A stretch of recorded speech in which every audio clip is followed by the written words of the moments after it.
üçün deməkdir. Lakin fərqləri nədir bilirsiniz? Nə zaman işlənir? To'dan sonra mütləq xəbər gəlməlidir. For example, I went to the shop to buy some milk. Marketə süd almaq üçün getdim. Burada tonu işlədirik, çünki özdən sonra xəbər gəlib buy. Bəs bunu fordan necə verək? Necə çevirərik fordan?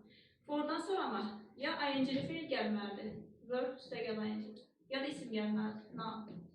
To'dan sonra mı birbaşa xəbər gəlir, verb. Bu cümləni forla verəndə olacaq. I went to the shop for some milk. Evet, ne oldu? İndi ing-li. These gloves